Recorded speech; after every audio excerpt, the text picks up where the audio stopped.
नमस्कार।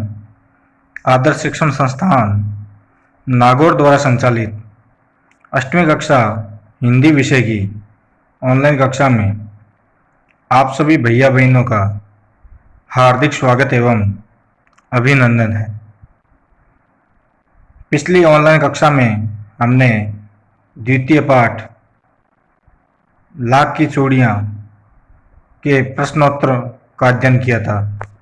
आज हम वसंत भाग 3 के तृतीय अध्याय बस की यात्रा, जो एक व्यंग्य है जिसके रचनाकार हरिशंकर जी परसाई के बारे में अध्ययन करेंगे। बस की यात्रा व्यंग्य का रचना के रूप में ये पाठ है। इस भाग में आपको इस व्यंग्य का स्पष्टीकरण एवं शब्दार्थ पढ़ने को मिलेंगे। सबसे पहले पाठ के बारे में, पाठ किस पे लिखा हुआ है और उसमें क्या बात कही गई है। बस की यात्रा हरिशंकर जी परसाई द्वारा लिखित एक व्यंग्यात्मक रचना है। इसमें लेखक हमें यह बताना चाहते हैं कि किस प्रकार पुरानी और खराब हालत की बसें सड़कों पर चलती हैं। उन बसों के मालिक केवल धन कमाने की इच्छा से जानबूझकर ऐसा काम करते हैं। उन्हें यात्रियों की जान माल की रक्षा को लेकर कोई चिंता नहीं रहती है, अर्थात केवल धन कमाने के उद्देश्य से वे सड़कों पर बसें दौड़ाते हैं और उन बसों की हालत बहुत ही नाजुक होती है, जो कभी भी कहीं पर भी धोखा दे सकती है, खाई में गिर सकती है, उसका टायर फट सकता है, बस चलते चलते रुक सकती है। यानी इस प्रकार की कोई भी घटना उस बस में हो सकती है, लेकिन फिर भी बसों के मालिक खराब बसों को सड़कों पर चलाकर केवल धन कमाना ही उनका मुख्य उद्देश्य होता है। ये इस व्यंग्य में बताया गया है। सबसे पहले पाठ्य पुस्तक में जो शब्दार्थ दिए गए हैं वो मैं आपको बता रहा हूं। गोता, डुबकी लगाना, इत्तफाक, संयोग, बियाबान, जंगल, उजाड़ खंड, अंत्येष्टि, मृतक कर्म या दाह कर्म या अंतिम संस्कार, प्रयाण, प्रस्थान या मरना, बेताबी, बेचैनी। इस प्रकार से यह पाठ्य पुस्तक के पीछे दिए गए शब्दार्थ है। एक है निमित्त, कारण या साधन। अब जब हम पाठ पढ़ेंगे तो उसके बीच में आने वाले शब्दार्थ: असहयोग, साथ न देना, सविनय, प्रार्थना सहित, अवज्ञा, न मानना, ट्रेनिंग, प्रशिक्षण, उम्मीद, आशा, लुभावना, मन को भाने वाला।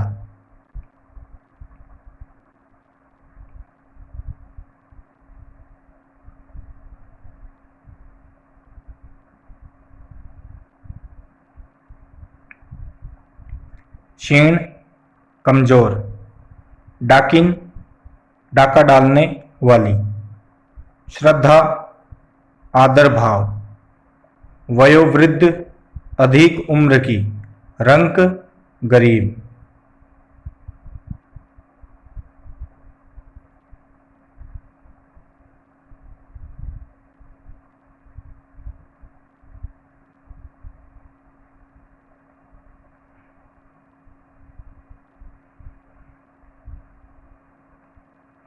नवेली, नई, विदा, छोड़कर जाना, कूच करना, आगे बढ़ना।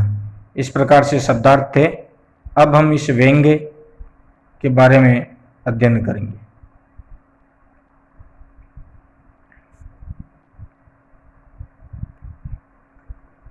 हम 5 मित्रों ने तय किया कि शाम 4 बजे की बस से चलें। लेखक कहते हैं कि मैं और मेरे अन्य मित्रों ने तय किया कि हम शाम 4 बजे की बस से चलें। पन्ना से इसी कंपनी की बस सतना के लिए घंटे भर बाद मिलती है, जो जबलपुर की ट्रेन मिला देती है। सुबह घर पहुंच जाएंगे हम। में से 2 को सुबह काम पर हाजिर होना था, इसीलिए वापसी का यही रास्ता अपनाना जरूरी था। लोगों ने सलाह दी कि समझदार आदमी इस शाम वाली बस से सफर नहीं करते। क्या रास्ते में डाकू मिलते हैं? नहीं, बस डाकिन है।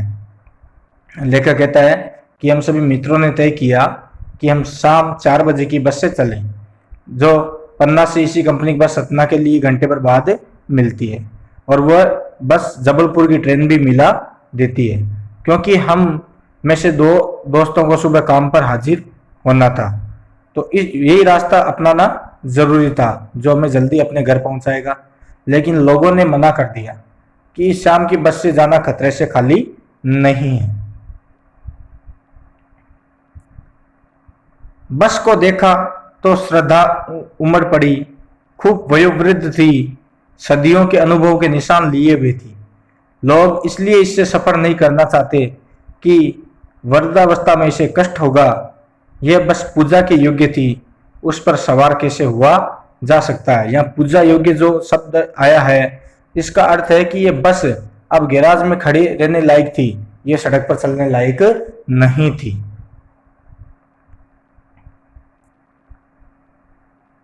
बस कंपनी के हिस्सेदार भी उसी बस से जा रहे थे। हमने उनसे पूछा, यह बस चलती भी है? वह बोले, चलती क्यों नहीं है जी, अभी चलेगी। हमने कहा, वही तो हम देखना चाहते हैं, अपने आप चलती है यह? हाँ जी, और कैसे चलेगी? गजब हो गया, ऐसी बस अपने आप चलती है। हम आगा पीछा करने लगे। डॉक्टर मित्र ने कहा, डरो मत, चलो, बस अनुभवी है। अनुभवी यानी बहुत समय से सड़क पर चल रही है, इसलिए इसको अनुभव हो गया है, तो ये अपने आप ही चलेगी। नई नवेली बसों से ज्यादा विश्वसनीय है, हमें बेटों की तरह प्यार से गोद में लेकर चलेगी।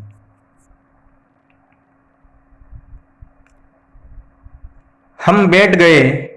जो छोड़ने आए थे वे इस तरह देख रहे थे जैसे अंतिम विदा दे रहे हैं। उनकी आंखें कह रही थी, आना जाना तो लगा ही रहता है, आया है सो जाएगा, राजा रंक फकीर। आदमी को कूच करने के लिए एक निमित्त चाहिए। इंजन सचमुच स्टार्ट हो गया, ऐसा जैसे सारी बस ही इंजन है और हम इंजन के भीतर बैठे हैं। कांच बहुत कम बचे थे, जो बचे थे उनसे हमें बचना था।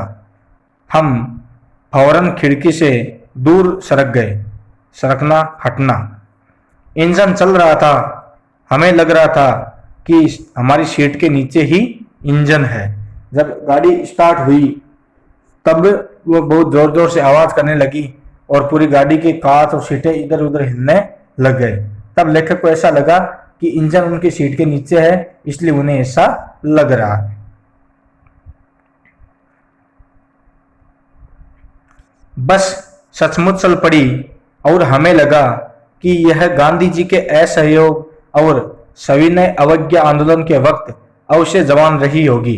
कहने का अर्थ है, यहाँ पे लेखक ने व्यंग्य किया है कि ये बस लगभग 1920 वर्ष उस समय की ये बस है जो अभी तक ये सड़क पर दौड़ रही है। तो इसलिए उन्होंने यहाँ पे गांधी जी के असहयोग और सविनय अवज्ञा आंदोलन का जिक्र किया है। उसे ट्रेनिंग मिल चुकी थी। ट्रेनिंग का अर्थ होता है प्रशिक्षण। हर हिस्सा दूसरे से असहयोग कर रहा था। पूरी बस सविनय अवज्ञा आंदोलन के दौर से गुजर रही थी, अर्थात बस की सीटें और कांच उसका कहना नहीं मान रहे थे। सीट का बॉडी से असहयोग चल रहा था। कभी लगता सीट बॉडी को छोड़कर आगे निकल गई है, कभी लगता कि सीट को छोड़कर बॉडी आगे भागी जा रही है। 8-10 मील चलने पर सारे भेदभाव मिट गए। यह समझ में नहीं आता था कि सीट पर हम बैठे हैं या सीट हम पर बैठी है, क्योंकि बस की हालत बहुत ही खराब थी, बस चलने योग्य नहीं थी। फिर भी उस बस के मालिक उसको जबरदस्ती सड़क पर दौड़ा रहे थे। तो बस की जो स्थिति थी उससे ऐसा लग रहा था कि ये बस थोड़ी दूर ही जाकर के रुक जाएगी। बाकी का पाठ है वो अगली ऑनलाइन कक्षा में आपको पढ़ाया जाएगा।